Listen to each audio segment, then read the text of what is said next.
자, 한 명이 감기 독감 때문에 늦게 오늘 못 온다고 해서 찍어서 친구들 보여줄 거고요. 수업은 오늘 여기 있는 사람 중에 한 명 빼고는 지난번 그 샘플 수업을 다 들었기 때문에 오늘 우리가 할 지문 3개 중에 1개를 그때 했어요. 그래서 그 지문을 맨 뒤로 밀어서 오늘 또 할 건데 그 지문 앞에 것까지는 당연히 다 듣는 거고요. 그 지문 수업을 할 때 이건 들은 거니까 라고 생각이 되면 그때 그 수업은 안 들어도 되고 했던 거 또 하는 거니까 그거는 스스로 결정하면 됩니다. 앞에 거는 당연히 제대로 다 수업할 거고요. 자, 채권과 채권의 유통에 대한 지문을 할 건데 수업하기에 앞서서 화제가 채권이에요. 채권에 대한 얘기인데 지문의 여기까지를 읽고 그 다음에 채권에 대해서 얘기를 좀 한참 하고 나서 뒤로 계속 갈 겁니다. 그러니까 채권이 뭔지는 이것만은 이게 다예요. 더 이상 없어요. 근데 꼴랑 3줄인데 이 3줄을 여러분들이 잘 이해를 하기도 어려울 분들 이해한다고 해도 그게 무슨 의미인지 잘 모르니까 그 설명을 좀 길게 하고 나서 쭉 갈 겁니다. 일단 채권은 채무 증서이다. 이게 이제 유개념인 거죠. 채권을 정의하고 있으니까 채권은 무엇인가? 증서이다. 증서는 알겠고 채무는 채권 채무할 때 그 채무인 건 맞는데 이때 채무는 그러니까 법률 용어로 채권이라 라고 하면은 급부를 요구할 권리를 말하고요. 이건 최근에 우리가 채권 채무 얘기 많이 했으니까 들어봤을 겁니다. 그다음에 이거 말고 경제 용어에서 채권이라고 하는 경우는 우리가 할 얘기들이야. 여기는 채무라고 하는 게 채무를 채권 채무할 때 그 채무가 맞긴 맞는데 같은 거예요. 같은 건데 그래도 좀 헷갈릴 수 있으니까 좀 더 쉽게 말하자면 여기서 채무라고 하는 거는 빚이란 뜻이 빚. 그 다음에 무는 의무니까 빚을 갚을 의무에 대한 증서를 채무증서라고 부르는 거죠. 그럼 채권이라고 하는 건 이것이 빚을 갚는 의무라면 채권은 당연히 빚을 갚으라 고 요구하는 권리를 말하겠고 이걸 좀 더 쉽게 말하자면 뭐라고 쓸 건데 쓰기 전에 읽어보고 좀 얘기해 볼까요? 자, 앞에는 쭉 그냥 발행자에 다 들어갑니다. 앞에 하나, 둘, 셋, 넷 다 발행자고요. 투자자가 있는 거죠. 발행자와 투자자가 있어요. 질문, 누가 돈을 가지고 있는 사람일까요? 그렇지, 투자라는 거? 기업이 하는 투자 말고 이게 우리가 흔히 알고 있는 그 투자예요. 돈 놓고 돈을 먹는 거죠. 이자를 챙겨 먹는 거예요. 따라서 발행자라고 하는 사람은 채권을 발행하는 존재이고 투자자는 그 채권을 사는 사람을 말하는 겁니다. 그리고 이들의 목적은 자금을 조달하는 게 목적이고요. 여기까지 일단 끊고 그래서 미래입니다. 시간이 경과한 뒤에 일정한 이자와 원금의 지급 여기서 원금이라고 하는 것을 우리가 흔히 투자자가 이 원금을 발행자에게 주는 거죠. 그러니까 투자자는 돈을 주고 그 돈을 돌려받으면서 더 챙기려는 목적을 가진 사람을 투자자라고 하니까. 그러면 원금도 받으면서 당연히 이자도 이 이자가 이 사람들의 이익이 되겠죠. 이자와 원금을 약속. 그럼 이때 말하는 미래는 이걸 약속하는 미래니까 이 미래를 다른 말로 말하면 만기일이라고 하면 좀 더 쉬운 이해가 될 겁니다. 그리고 그거를 자 이제 설명을 할 거예요. 자 이제 보세요. 자 채권 증서를 얘기해 봅시다. 채권이라고 써 이게 증서예요. 그럼 채권의 첫 번째 원금이 얼마인지가 써 있습니다. 두 번째 여기 써 있듯이 이자도 받아야죠. 그럼 이자가 얼마다 라고 써주는 거 뭐라고 하냐면 금리라는 말은 뭐예요? 이자율이죠. 이자의 비율, 원금에 대한 이자의 비율. 요건 이렇게 지우고. 금리가 얼마다?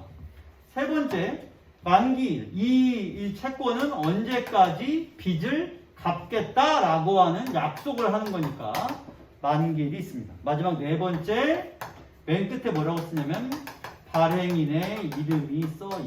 이렇게. 그러니까 채권이 네 가지. 채권이라는 이름 밑에 원금, 금리, 만기일, 발행인 네 가지가 기록되어 있어야 그걸 채권이라고 부를 수 있습니다. 하나 만들어 봅시다. 원금 10억. 금리 그럴 리 없지만 일단 뭐 수업을 위해서 연 5%. 만기일 2025년 12월 31일이라고 합시다. 가상 발행인 고대영이라고 할게요. 그러면 나는 정부도 아니고 지자체, 내가 뭐 서울시장 이런 거, 근데 그런 게 아니고 특수법인 또는 주식회사. 그럼 나라고 하는 사람이 그나마 저 중에 가장 가능성 있는 건 주식회사일 테니까 내가 주식회사 고대영 신발가게를 세우고 신발공장 사장으로서 이걸 발행했다면 이 채권은 개인이 발행한 채권이니까 사채라고 할 겁니다. 우리가 흔히 알고 있는 OK저축은행이나 러시앤캐시 이런 사채를 말하는 게 아니라 개인이 발행한 채권입니다. 그럼 질문. 국가가 발행한 채권은 뭐라고 할까요? 아이고 똑똑하다. 국채죠. 국채와 사채가 있는 거야. 그리고 지금은 우리가 사채라고 하자 이거를. 그러면 이거를 세웅이가 한 장 사. 한 장을 산단 말은 이 종이를 산다는 얘기예요. 그러면 여기서 발행자와 투자자가 있잖아요. 자, 그럼 먼저 발행자가 있고 그 다음에 투자자가 있습니다. 그러면 발행자가 채권을 발행을 해요. 이 종이, 이 문서가 투자자에게로 가요. 그럼 투자자는 문서를 확보한 거야. 채권 문서를. 그럼 이제 이쪽으로 뭘 보내야 되겠어? 원금이 10억. 이 채권에 원금이 10억이라고 써 있으니까 10억을 여기로 보냅니다. 이렇게 되는 거죠. 그러면 종이는 이쪽으로 오고 반대쪽으로는 뭐가 가냐면 현금이 갑니다. 따라서 채권의 제1원칙은 채권과 현금은 그 흐름이 반대라는 거예요. 이건 굉장히 중요한 거예요. 이걸 통해서 나중에 재정정책과 통화정책이 주되게 움직일 때에도 채권과 채권의 흐름을 이용해서 통화정책, 재정정책 운영하니까 이건 알아야 돼요. 종이와 현금은 반대로 움직입니다. 알고 있어야 돼. 자, 그러면 이 미래가 여기 말하는 만기일입니다. 이자 여기 있고요. 원금 여기 있죠. 이걸 약속하고 발행하는 채무증서. 발행자가 발행하면 투자자가. 여러분들이 다 투자자라면 당신들이 이걸 사는 거예요. 이 채권을. 자, 그렇게 되면 이 말을 다시 읽어볼까요? 발행자가 투자자에게 자금을 조달하기 위해. 자, 자금을 조달한다고 써 있습니다. 그럼 이 말은 발행자 입장에서 현금을 내보내는 거예요? 모으는 거예요? 모으는 거죠. 조달한단 말은 나에게로 모은다라는 뜻입니다. 따라서 발행자는 채권을 내보내고 현금을 어떻게든 나에게 모으려고 하는 사람이 발행자인 거죠. 미래, 만기일에 일정한 이자, 원금, 약속하고 발행하는 채무증서, 그게 채권이다. 이렇게 되는 거죠. 그래서 말했듯이 이게 반대라는 얘기를 했습니다. 그 다음, 어차피 할 얘기니까 지금 합니다. 이 얘기 정말 중요한 거 잘 봐야 돼요. 자, 이건 지우고. 그래서 여기다 할 말은 뭐냐면 빚을 갚으러 요구한 채권이라고 하는 거는 자금을 빌려주는 증서라고 이해해도 됩니다. 내가 돈을 너에게 빌려줄게 하고 그 돈만큼을 내가 가지고 있는 거죠. 나라는 사람이 가진 종이에 뭐라고 써있냐면 내가 이 종이에 써있는 발행자에게 이만큼의 현금을 빌려주었다. 그러니 너는 나중에 이 문서를 보고 나한테 이만큼의 원금과 이자까지 갚아야 돼 라고 하는 거죠. 그래서 자금 빌려주는 증서고 당연히 나중에 갚아야 됩니다. 자, 그런데 채권의 가격 얘기를 잠깐 해볼 겁니다.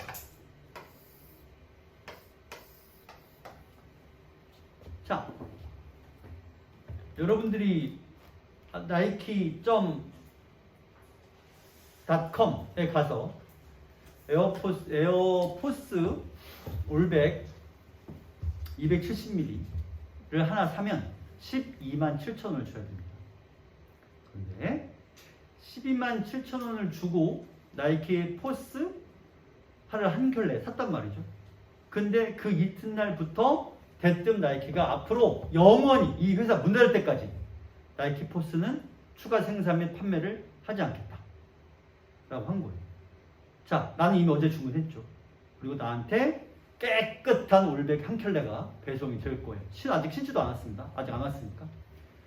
이 녀석의 가격이 어떻게 될까요? 아마도 오르겠죠. 지금도 포스 올백은 너무 인기라서 그냥 사려고 주면 얼마든지 살 수 있는데 언제든지 수요가 존재하거든요. 근데 나이키 최후의 올백이다. 그러면 뭐 수요가 있으니 가격이 오를 겁니다. 그러면 나이키를 내가 나이키 회사에다가 돈 주고 산 값은 12만 7천 원이지만 그거를 내가 시장에 들고 나갔어요. 들고 나갈 시장이 어딥니까? 에이, 이 사람들아. 인터넷 시장을 말하는 거죠. 경매에 올렸습니다. 가격이 오른단 말이에요. 그럼 한 20만 원에 거래된다고 치자. 그럼 20만 원이라는 금액은 나이키 회사가 관여하는 금액이다. 어때? 관여하면 관여하지 못하나요? 해 못해? 못하겠죠. 그렇죠. 그거는 중고거래하는 사람들, 우리 흔히 리셀러라고 부르는데 중고거래하는 사람들 마음인 거지 자기들 말이 마음에 안 드잖아요. 자, 그러면 똑같아요. 채권을 산 거야. 근데 채권을 내가 2025년 12월 31일 만기까지 꼭 가지고 있어야 하느냐라고 하면 가지고 있을 수도 있겠죠. 그래서 만기날 발행인에게 가서 자, 원금하고 이자하고 내놔 할 수 있겠지. 그러나 그 전에 팔 수도 있잖아요. 그래서 그런 걸 사고 파는 시장이 있으니까 라고 하면 그게 채권 시장입니다. 그럼 여러분들이 채권 시장에 가서 채권을 살 수 있나요? 그럼요. 팔 수 있나요? 그럼요. 얼마든지 사고 팔 수 있습니다. 자, 그러면 이제 이것만 생각해보자. 좀 이따 이 내용이 나올 거니까 지금 생각을 해봐요. 어떤 채권의 명목 금리가 3% 1년이라고 하죠. 명목금리의 명목이란 말은 경제에서 명목이란 말은 거기 써있다는 뜻입니다. 그 종이의 숫자, 즉 명목은 기록된 수를 말합니다. 그럼 명목금리가 1년에 3%라고 써있어요. 그 다음에 시장금리라고 하는 것은 현재 쓰이는 금리 혹은 이자율, 금리가 이자율을 빼자. 금리가 이자율을 모르면 안 됩니다. 이렇게. 자, 그러면 이번엔 수연이 물어보자. 수연아, 너한테 10억이 있다고 치자. 있어요? 실제로는 없어요? 있으면 기분 어떨 것 같아요? 전혀 좋은 얼굴이 아닌데 얼굴은 완전 포커페이스인데. 자, 10억이 있다고 칩시다. 그러면 네가 그 10억을 채권에 투자할 수 있고요, 땅을 살 수도 있고요, 집을 살 수도 있고, 아니면 주식을 살 수도 있고, 아니면 그냥 다 펑펑펑 쓸 수도 있습니다. 그건 네 맘이니까, 네 돈이니까. 현금이 너한테 있는 거예요. 그러면 시장금리가, 너는 채권에 투자할 건데 시장금리가 현재 4%, 그럴 리 없지만 4%라고 치자. 이 채권은 만기까지 가지고 있으면 3%의 금리를 너한테 주는 채권이고, 근데 시장금리가 4%야. 넌 이 채권을 사겠어? 안 사겠어? 사요? 그러면 너는 앞으로 채권 투자 같은 거 하지 마세요. 당신은 나중에 돈 벌어도 투자를 하지 말고 그냥 전문가에게 맡겨. 왜냐면 생각해보세요. 단순한 생각이에요. 지금 채권의 기록된 금리가 3% 너한테 더 주겠다는 거야. 근데 시장금리가 4%는 말은 시장에서 네가 다른 방법으로 투자했을 때 너한테 주겠다는 금리가 4%인 거야. 근데 너는 지금 뭐 하겠다는 거지? 일부러 싼 걸 사겠다는 거예요. 왜 그래요? 4%의 이익을 얻을 수 있는데. 그러면 뭐 물론 이유가 있을 수 있겠지. 네 생각에 내년에 당장 이 회사가 엄청난 초히트를 기록해서 회사의 가치가 확 높아질 거다라든가, 또는 더 현실적인 거는 뭐냐면 네 생각에 지금은 4%지만 불과 1년 뒤에 시장 금리가 2%로 떨어질 거라고 당신이 예상을 한 거예요. 그러면 내년이 되면 내가 지금 3%짜리를 사면 올해 1년 분만큼은 4%보다 적은 이익을 보겠지만 내년부터는 이익이 더 커질 거란 말이죠. 그럼 이걸 사서 미래의 이익을 더 얻겠다는 거예요. 자, 다시 이런 예상도 있겠지만 기본적으로는 시장금리가 채권에 써있는 금리보다 더 높다면 이 채권은 인기가 높을까요? 낮을까요? 낮아요. 그거예요. 따라서 인기, 이걸 우리가 뭐라고 말하냐면 수요라 그래요. 수요는 사고 싶어요라는 뜻입니다. 사고 싶은 사람이 쪼그라들어. 그 다음에 반대로 채권에 3%라고 써있는데 지금 시장금리가 1%밖에 안 된다고 칩시다. 그러면 이 채권에 3%라고 써있으면 사람들이 채권을 한 장이 아니라 돈을 있는 대로 다 들고 모아서 얘를 사야 돼요. 얘는 3%를 주니까. 그럼 인기가 어떻게 돼? 수요가 올라가겠죠? 자, 그러면 다시 아까 신발로 돌아가서 토스, 올백, 나이키가 더 이상 생산하지 않겠다고 한 신발이 있습니다. 신발의 인기가 내려가요. 신발값이 싸요? 비싸요? 싸겠죠. 신발의 인기가 올라가요. 그럼 중고시장에서 신발값이 어떻게 되겠어? 비싸지겠죠. 똑같아요. 여기 기록된 금리보다 시장금리가 낮으면 누구나 이 채권을 사고 싶어 할 거예요. 시장금리가 엉망이니까. 그러면 채권 가격이 올라가요.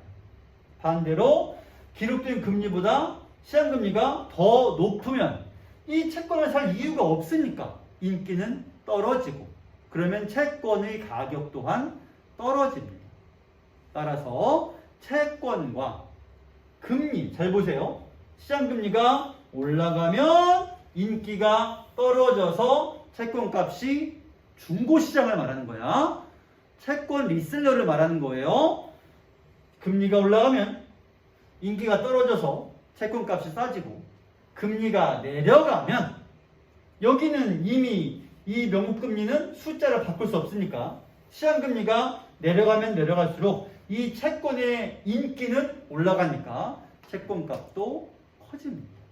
이 내용을 우리가 뭐라고 정리할 수 있냐면 채권 가격은 금리와 역으로 움직여.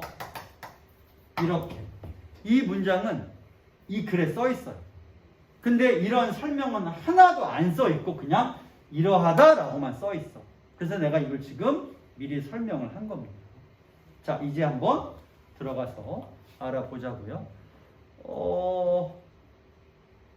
잠깐만.